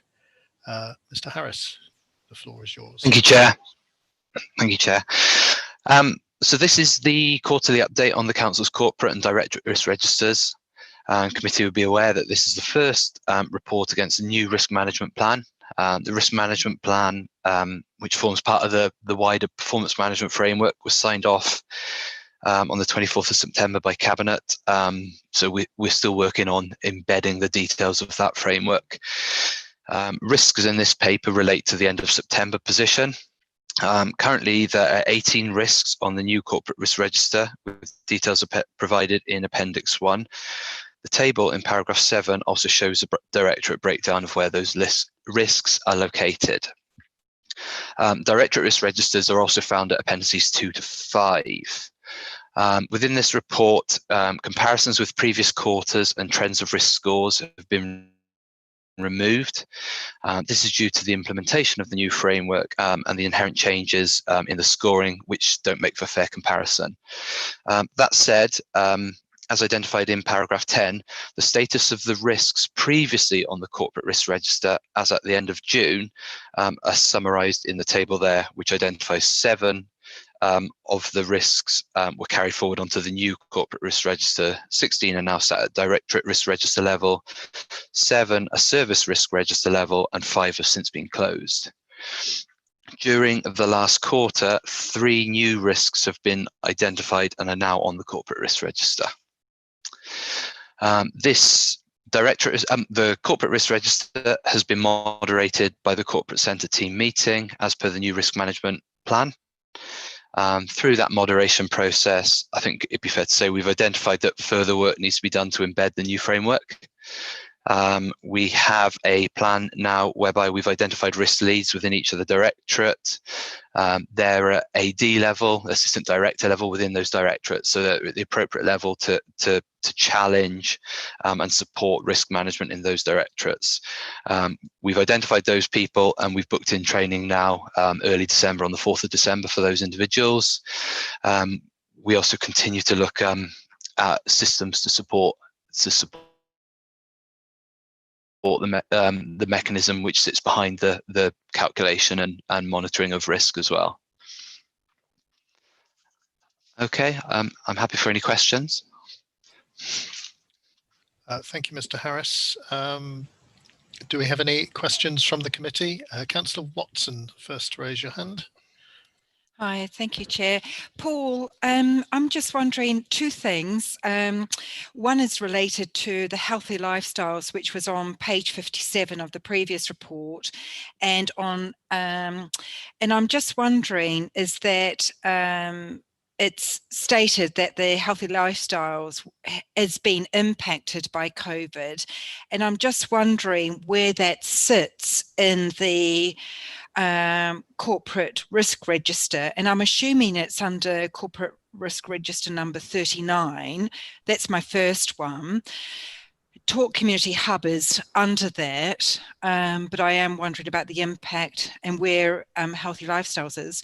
The other thing is that as a Cabinet support member, and supporting Councillor Crockett, I'm aware that Public Health has a risk register. We're in the process of developing one, and I'm just wondering where that sits in the corporate risk register.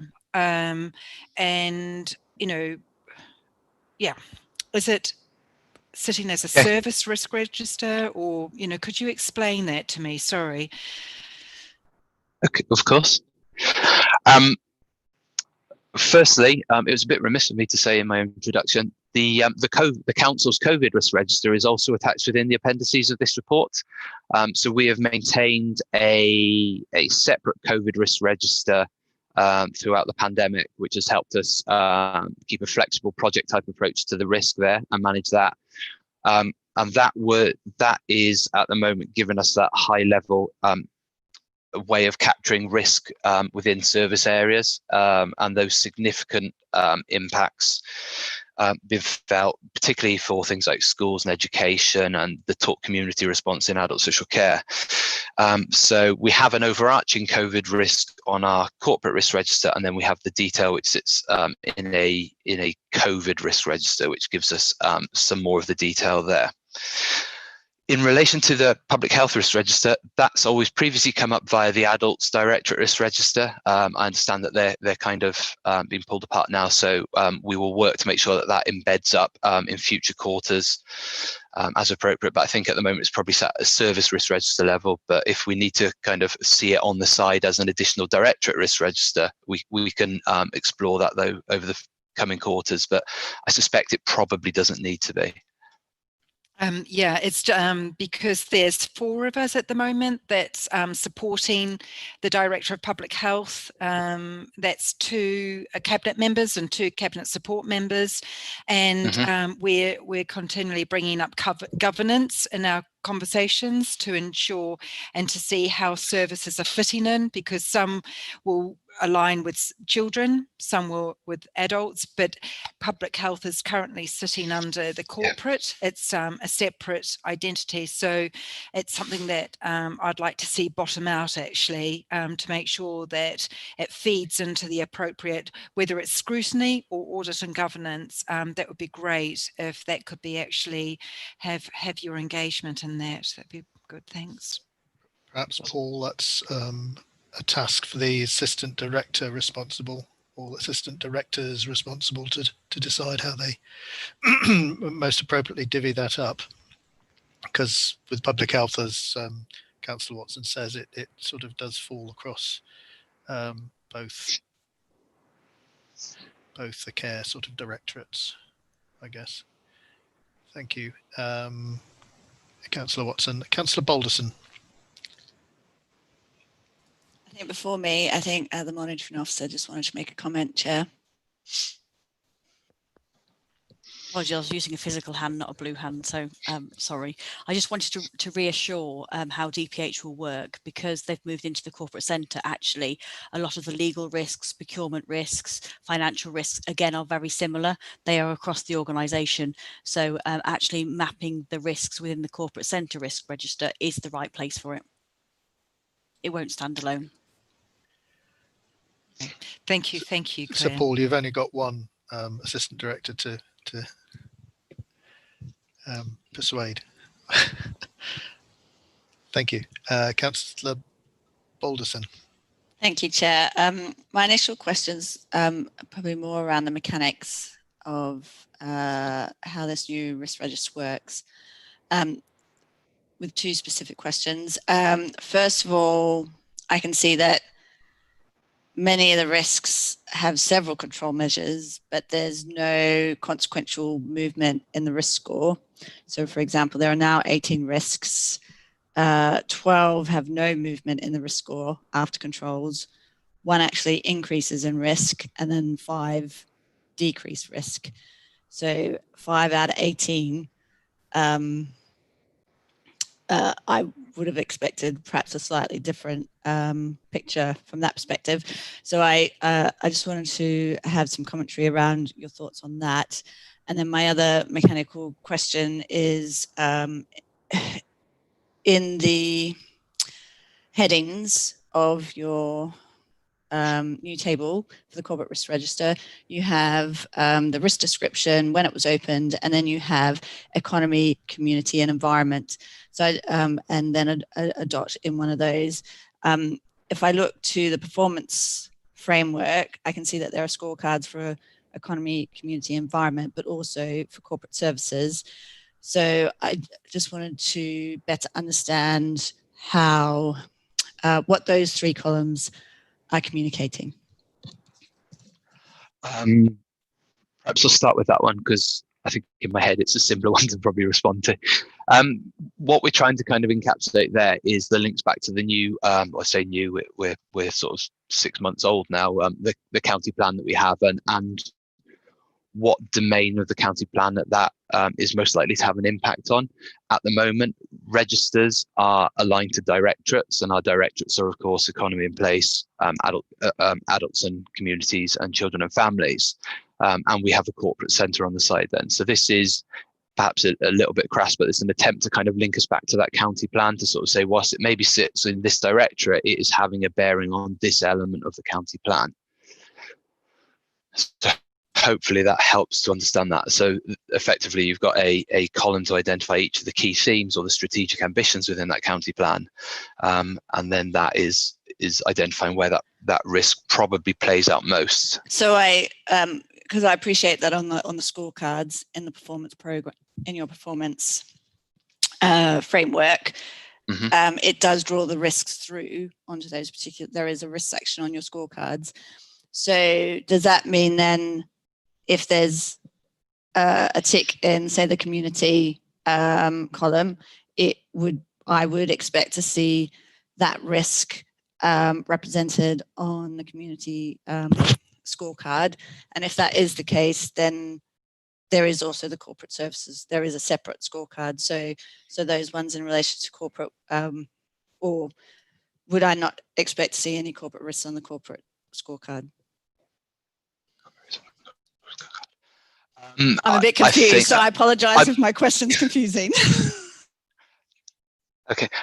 When you sort of talk about the scorecards, I think you're talking about the Q2 budget and performance report scorecards. Am I right in that? Yes. So this time around, what I would hope there will be some would be the consistency between what is in the appendices of that budget and performance report. So if it's identified as a community risk within this appendix now in front of us, it should also read so in the budget and performance report. The only slight question or hesitancy I do have is that one around the corporate risk. The only exception potentially being, I think, the COVID risk. I think potentially that sits across all 3. So, in the interest of not replicating it in 3 different scorecards, I think that one may sit as a corporate risk, but that would be the only exception. Does that make sense? Okay. Yes, I will follow it through over the next few quarters and see how it pans out. Thank you. And then in relation to your point about sort of the fact that we have mitigating activities, which have seemingly had little impact or have not had the desired impact and particularly the desired impact in a more recent time frame. I think it's certainly something that we know, which as part of this new framework we want to kind of get embedded a little bit more. We want to kind of see these risks really driving the action and the activity around it.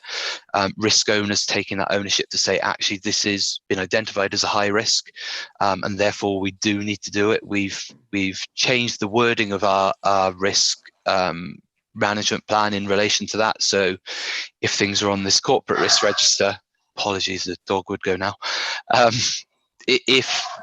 If we have activities on this corporate risk register, they really must drive activity. If we have, high level risk, we really must be doing something to mitigate that.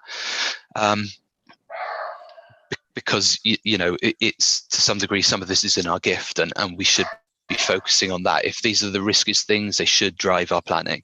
And if you go to the performance management framework as a whole, we talk about the plan, do, monitor, review cycle, which is very much a case of when we monitor and we see things, we really have to act upon them rather than just sort of sitting there passively and just sort of saying that happens, and we just kind of just gloss over it, and well, we may do something about it. There's something really key there for me about driving activity.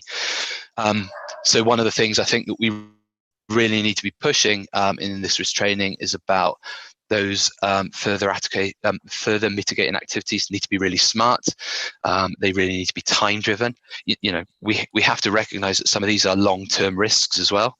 So they won't turn around overnight, but we have to be doing more active things because I don't think I could disagree in saying that some of this has been sat there for a period of time.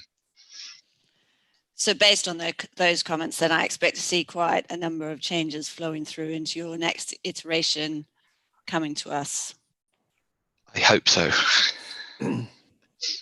That is your endeavour anyway, and I think that will be warmly applauded by the committee, most certainly.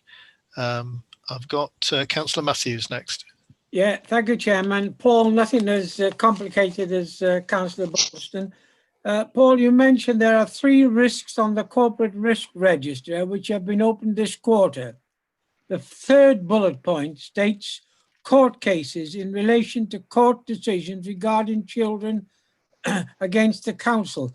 I'm not quite sure where that fits in there now. Could you just update us on that and explain exactly what it means? So that one relates to, where is it? CRR 52 on the corporate risk register, which is on page 81.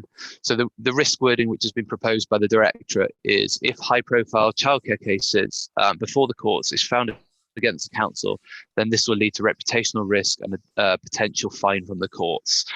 So that's the detail of that risk there. That has been proposed by the Director of Children and Families as part of their risk register. That's the detail there. I mean, certainly if we need more information around that, I can certainly test that.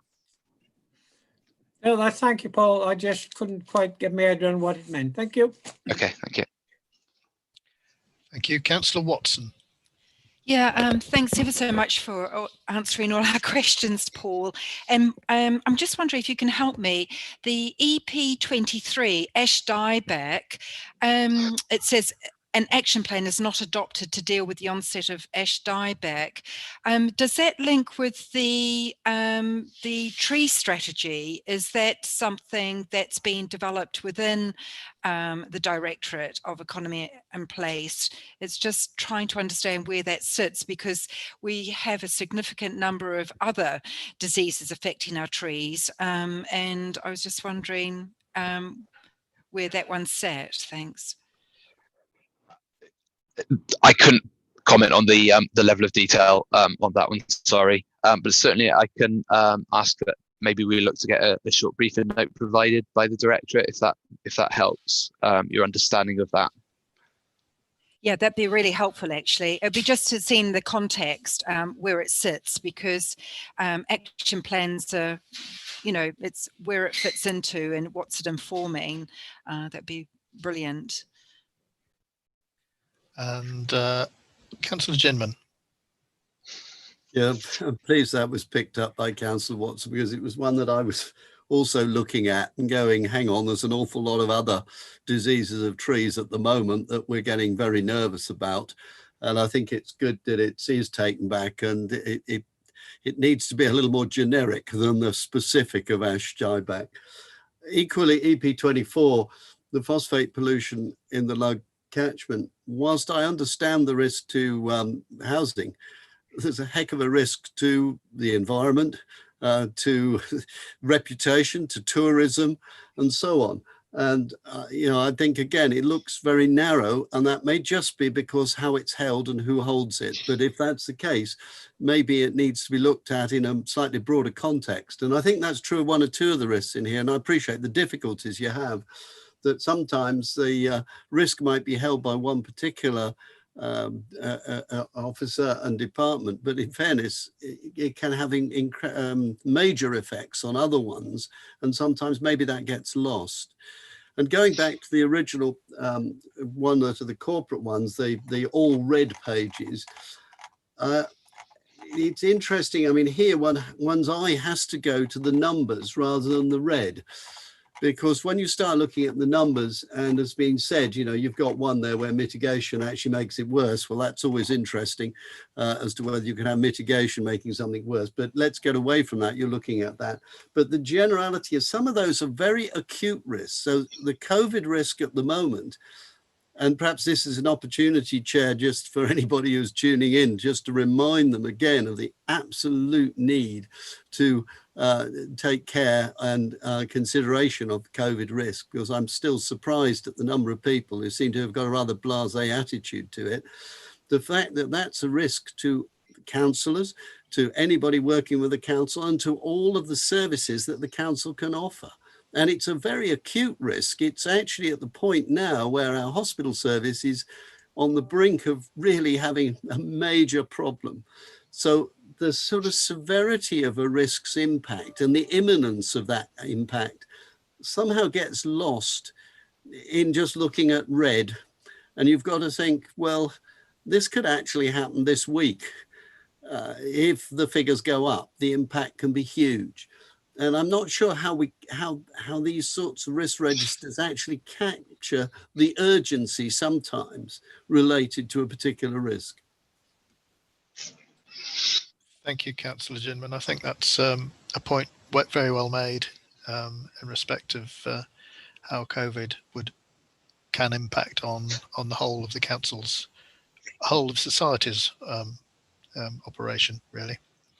I've got Councillor Watson, but just before I invite Councillor Watson, just a comment I'd like to ask. Obviously, yes, CR04. I had a concern that mitigation seems to increase the risk score, which is a bit of an oxymoron, but it may well be that the risk has changed, and that's something just that you might want to look at. CRR 31, again, I can see it's been picked up, but I just wonder again whether the risk has changed here, whether the risk has actually crystallized, and whether that actually should be in the table at all, because I think it's something that's happened. And again, the assistant director may have a different view, but it's just to keep challenging these risks and how they might be changing, and don't assume that the risk stays the same all the time. The risks usually change, or they can change subtly over time. I think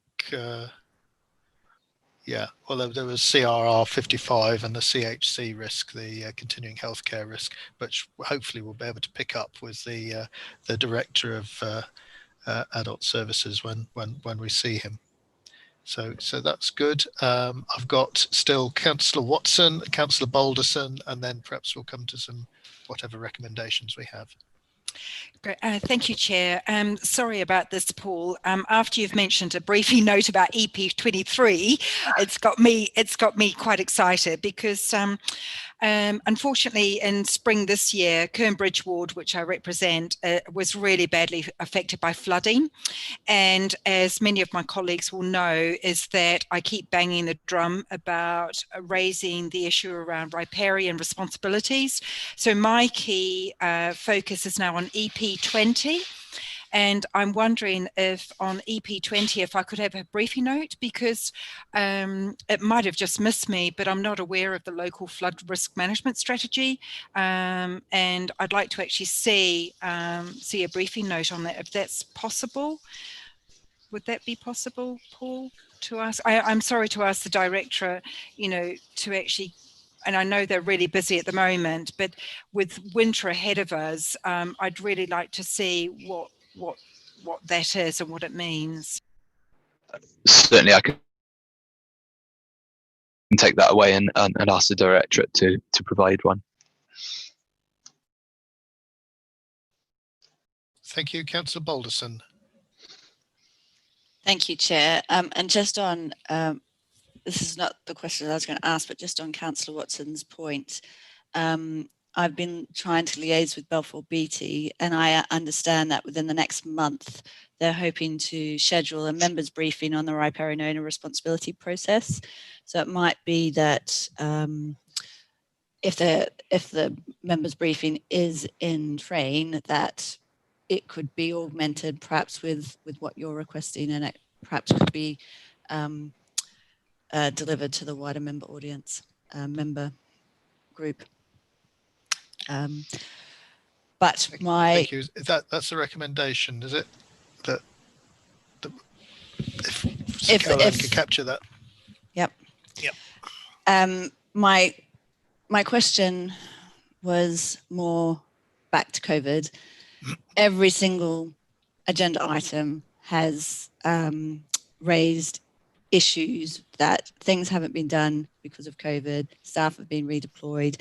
And I know in the COVID specific risk register, there is an item about the risk to delivery of strategic objectives. But I guess it's just a one-line item and I don't necessarily see the detail behind that. And I guess that you've got the strategic risks, the directorate risks, the service risks, that lots of people have been redeployed, things are not getting done, audits are being postponed because the work that was meant to happen this year is just not getting done. And I don't know whether there's been a broader piece which has either been reported to Cabinet and I don't know, this might be a general scrutiny work programme item, I'm not quite sure. But as a member, I'm not quite sure if I've got the level of assurance that I'd like to know that, we've identified what's being postponed. Are we going to meet our strategic objectives? Are we going to be meeting our directorate objectives because of the impact of COVID and staff being redeployed? What are the key impacts that are implementing the achievement of those? Have we identified and done some analysis around that? Because I know there's line items in these risk registers, but it's it's that step back, broader picture. Are we going to achieve what we want to achieve this year? And I know the answer is probably we may not be able to achieve everything, but is it clear as to what we're going to achieve and not what we're going to achieve? It's a bit of a ramble, but I'm sorry, that assurance. Are you talking about from an assurance point of view, or are you talking about from a corporate delivery point of view?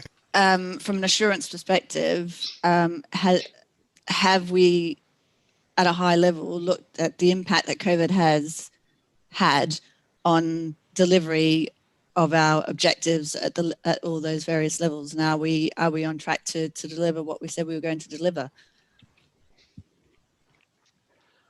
In terms of audit function. Well, and that's where I said I'm not quite sure whether this is a scrutiny, whether I should be raising it under the scrutiny work programme, whether it's something that general scrutiny should be looking at, or just from a risk perspective. I think what we do as a council is scrutiny. How we do it and how we measure it is perhaps our function. Looking possibly at Andrew, who's and I think Councillor Watson's raised. yeah. But I'm probably not I think articulating the point's well myself made, but again, I'm not sure how we put that into a recommendation. If you want to have a think about that for a minute or two, I'm happy. Councillor Watson, did you want to come in on this? Yeah, it's just really, maybe that's a question for Cabinet, Councillor Balderson. I think that, yeah, within the audit function, and it's linked to the delivery plan, isn't it? So I think that that would be a question I would suggest to the Cabinet. Okay, thanks. Just looking, I'm not looking at Claire. If that's something that we're suggesting Cabinet looks at, I can ask it as a separate question at Cabinet, Nigel. That would probably be best at this moment in time, certainly. Councillor Ginman. Yeah, sorry, just to come back, just having thought about the question on the risk on plant disease, it suddenly struck me here we have avian influenza in the county. Where is that captured? I'm very mindful that the environmental health officers and that department at the moment is stretched beyond belief, because it's trying to cope with COVID, it's trying to cope now with avian influenza. I mean, if there was ever an example of two whammies that one department has to suddenly deal with, it's probably a good example of it. So I would like to think that somewhere in there is a risk about animal disease, simply because of the nature of the county and the importance it has to this county, and how much it will tie up staff within. Get a human disease and an animal disease at the same time, or a zoonotic one, you've got a serious problem. So I can't see we've captured that, or maybe it is somewhere else, but I just raised the point. I think, again, the point's well made. I suspect the outbreak of avian flu, the actual outbreak is not something that can be captured by the risk register, but the risk should be there somewhere in the the register. In the departmental register, and the mitigation appropriate. And obviously, I suspect the mitigation will now be affected by the fact that they've got yet more work on running around after COVID. Just to come back briefly, I mean, avian flu is now a risk that we could expect every year. It's not something that is going to go away. Whilst it exists in the world, it will come in the autumn time usually, and therefore it's sort of a risk that which you can put down as likely to happen, but the severity of it, the extent of it, and the nature of it will change markedly depending on what virus and how much comes in. Other diseases of animals, in the same way as we've got with plants, there are a heck of a risks that are there in terms of importation, particularly of plant material that contains disease, which is on the national risk register, which you have a feeling when we look at our county and what we do in this county, major involvement with wood in one way or another, that is a risk that we perhaps need to think about transferring across. So it's where you put national risk registers and then county ones, and how you adopt them depending upon what happens within your county. Yeah, I think I would anticipate that the risk be recognised and that the mitigation be a series of plans and processes to be rolled into should the unfortunate occasion arise that you have either an animal disease or an avian disease that coming through. Sorry, Paul. Just tying up in terms of that process, one of the things we do commit to do under the new framework is to review our risks in a more holistic way once a year. So we might look at things like the National Risk Register. We'll do a bit of a run round of other neighbouring and statistical comparator of authorities to see what they've got on their risk registers, to see, are we missing something blindingly obvious, or are we content that it's not labelled then on our risk register? So there is a commitment in our process to do that annually. So at some stage, as we move into the new year, we'll be looking at those sorts of things, so we won't lose those. Yeah, thank you. Well, I think we've this risk register's come a long way from where we started out. It's still on its journey, as it were. I look forward to seeing it in a state where it kind of gels together and makes a lot more sense, and also that mitigation tends to lead to risks which are more acceptable to the authority, because I think we've got a lot of risks there at the moment that are looking quite high, but it has at least focused our mind on those. Caroline, I don't know whether you've picked up any recommendations that we've made along route that are appropriate. I've got 3, Councillor Shaw, which are that the Head of Corporate Performance requests that a briefing notice provided in connection with EP Risk 23 dieback and how it sits within the overall tree strategy that's being developed. Number 2, that the Head of Corporate Performance requests that a briefing note is provided in connection with EP 20, which I think is riparian rights. And the 3rd recommendation is that an all members briefing be organised in connection with riparian rights. I think that item 3 is relates to possibly the briefing coming forward from Balfour Beatty, so it might be worth just including the words at the same time as the forecasted or tabled Balfour Beatty briefing if appropriate. Sorry, Councillor Watson. Yeah, sorry, Caroline, about point 2, the EP20 is really to get some more detail about the local flood risk management strategy, and to find out if it does link with the riparian responsibilities.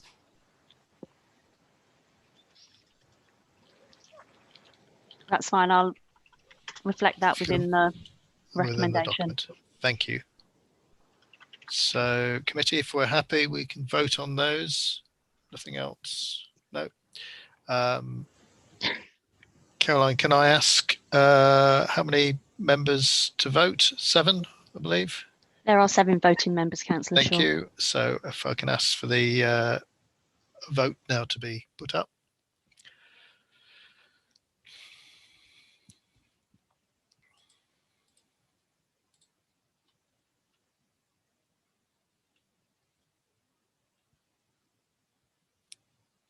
Do we have a result? Yeah, the all votes are in and the recommendations have been carried unanimously. Thank you.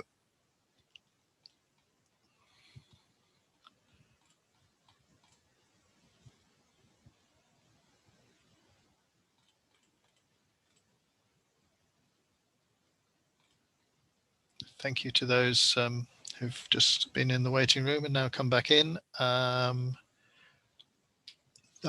Those recommendations were approved. So the last item on the agenda is item 11, the work programme update. Provide update on the work programme for the committee.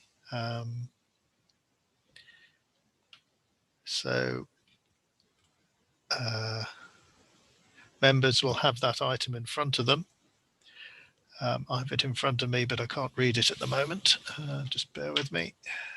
Councillor Shaw, it may assist if I let you know that 3 items have been deferred to a date to be determined from this agenda to a future agenda. Those items are the external audit findings report, the annual governance statement, and the statement of accounts. Thank you for that. Andrew, do you want to just give us an update on where we are with those, when we might be expecting to see them before us? Because I think there was a statutory requirement for us to deliver these before the end of November. Is that right? Thank you, Chair. The guidance is to receive the audit report and publish the final audited accounts by the end of November. This has been changed partly due to the COVID arrangements. Speaking to John at Grant Thornton, there is a piece of work that the council have agreed to carry out and conclude, which will enable Grant Thornton then to conclude their audit work. So that work is ongoing. I expect to take a couple more weeks to conclude. So we won't be in a position to receive the audit report or publish the audit accounts by the end of November. As we've just heard, that is now scheduled for your January meeting. There are a number of councils that are in a similar position, partly because of the COVID situation. So it is a position where it's better to get the audit work concluded and finished and presented to you. I'm having regular dialogues with Grant Thornton, so if that situation changes, it may be that the audit is concluded before January, and I'll have a conversation with you, Chair, whether it's appropriate to call an additional meeting of this committee, or we proceed as indicated in the plan. It arrives at your January meeting. Thank you. And would that be for all 3 items which have been? Yes, Chair, because they're all interlinked. So once the audit findings report is prepared by Grant Thornton, we will refresh the annual governance statement and produce the accounts. We've got Grant Thornton on the meeting. I don't know if Gail, can you just in the nicest possible way, could I ask you to corroborate what we're being told by our 151 officer, that the work is ongoing, and that possibly January would be a likely time frame by which these outstanding items can be concluded? Thank you, Chair. So yes, we were due to bring our audit findings report to this committee. Unfortunately, whilst we were almost complete, there was just one area that we asked the council to do some more work around. So the council is currently completing that work, and as soon as that work is complete, we'll be in a position then to deliver our report.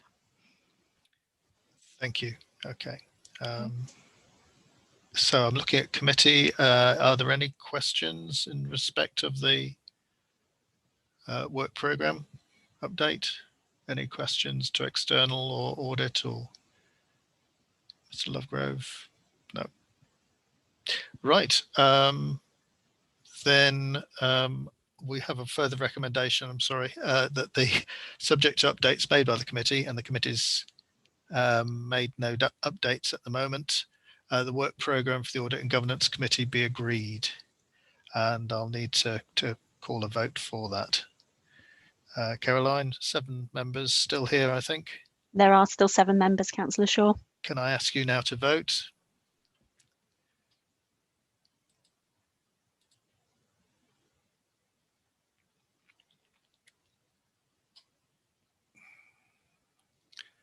Are all the votes in, Caroline? Yes, all 7 members have voted and the recommendation has been passed unanimously. Thank you.